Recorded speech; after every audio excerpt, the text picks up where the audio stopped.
Hari ni kadang-kadang ada satu usaha cuba nak pisahkan keadaan ni. Sehingga dianggap sebagai mazhab, kitab-kitab itu sebagai benda yang terasing.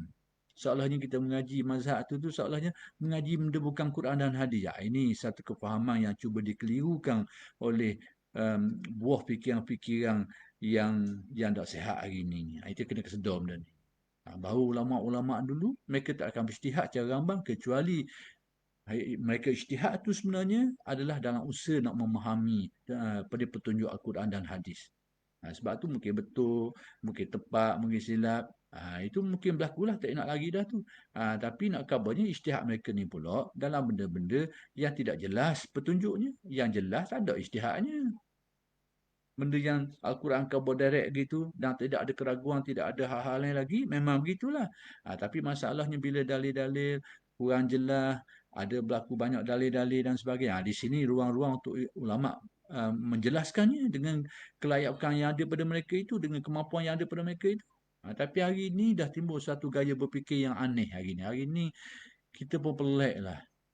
Gaya berfikir orang kita ni macam tak ada dasar ataupun tak ada, kata orang, kalau orang belajar matematik tak ada formula dah lah ni.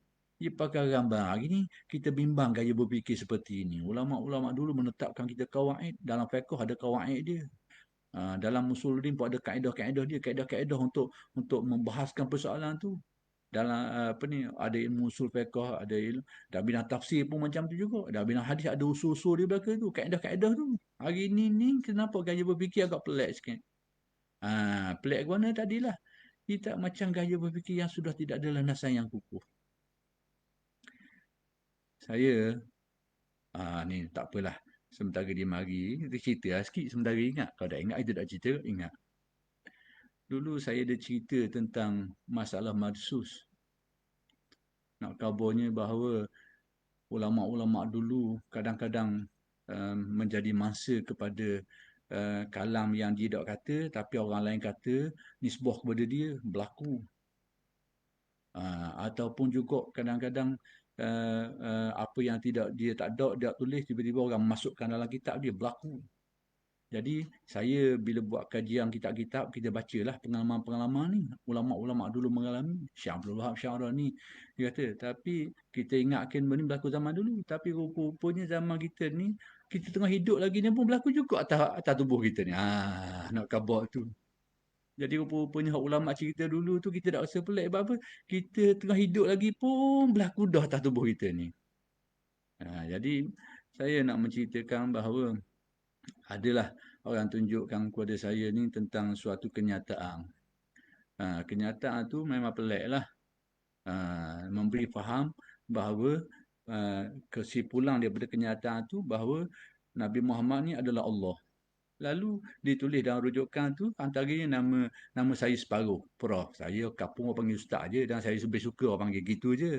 Cuma nama akademik dah nak lagi lah. Prof tu Anugerah Universiti tu tak apalah. Tapi tu dia sekerat tu. Tapi kalau orang faham, tahulah siapa dia dituju tu. Jadi saya nak kabarnya, itu saya hidup lagi tu.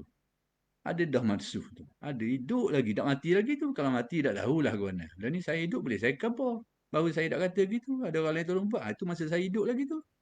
Jadi rupa-rupanya ulama-ulama kita berlaku pengalaman yang sama. Syekh Abdul Wahab Syarani kata, aku masih hidup pun ada dah kitab aku. Orang tulis, orang tunjuk kat aku. Benda aku dah kata ada dalam kitab.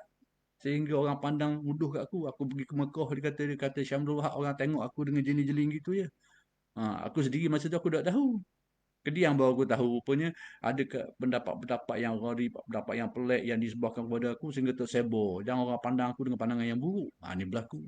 Saya nak khabar tu. Dan nak khabar ni gaya berfikir hari ni pelik hari ni.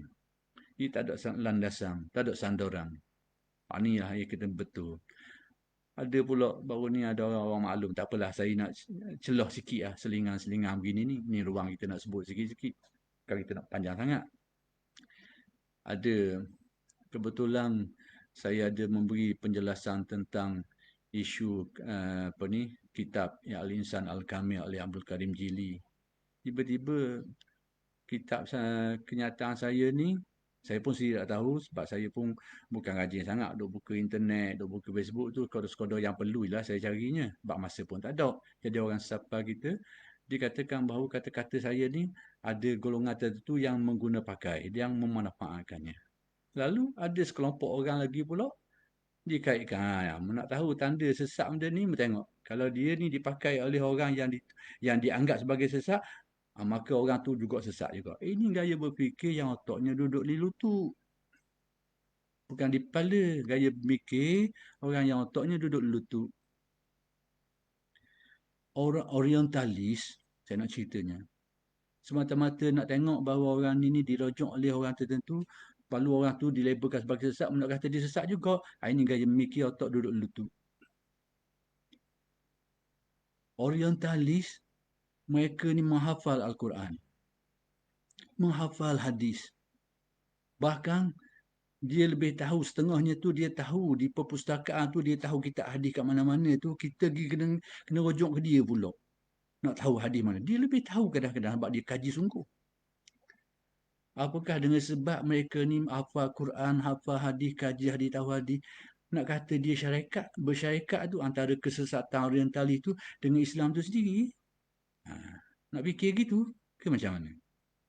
Kemudian juga kita tengok ulama-ulama Islam dirojong oleh tokoh-tokoh barat yang bukan Islam. Tokoh-tokoh akademik yang di barat tadi tu. Mereka merujuk karya-karya ulama Islam, karya Al-Ghazali, karya Ibn Sina, karya Ibn Khaldun dan sebagainya. Mereka rujuk. Apakah kita nak kata bahawa mereka ni bersyarikat? Syarikat dalam kesesatan. Ulama-ulama Islam ini bersyarikat dengan orang kafir barat tu. Sebab apa orang kafir barat menggunakan karya mereka ni, merujuk pada karya mereka ni? Itu saya kata. Semata-mata bahawa orang ni dirujuk, sama ada dirujuk ambil aspek-aspek betul ke tak betul tu cerita lain lah. Tapi nak kabarnya, bila kita nak buat bandingan, nak buat gaya berfikir, kita nak tengok orang ni sesat-sesat, tengok siapa dia pakai buah dia ni. Kalau dia sesat, mu pakai dia sesat juga. Ini gaya memikir orang otak duduk lutut. Tak ada rasional. Di negara kita ni, dulu saya pernah tengok tokoh-tokoh ulama politik ni berpelukan dengan orang bukan Islam, yang kerah menentang Islam. Tapi apakah kita ni nak bersyarikat, nak kata syarikat, dua-dua ni bersyarikat sekali dalam kebatilan kesesatan? Bahkan ada, minta maaf lah saya beritahu, orang yang bertaraf iftak mufti di negara kita ni, buka sekali, buka puasa sekali dengan orang bukan Islam, berforum sekali. Apakah kita nak kata bersyarikat dengan kesesatan? Ini saya kata, itu gaya berfikir otak yang letaknya di lutut. Itu bukan gaya berfikir yang sihat. Jadi nak menentukan batil tak batil satu benda itu bukan sandaran dia. Itu bukan gaya berfikirnya. Apalah, itu selingan sajalah.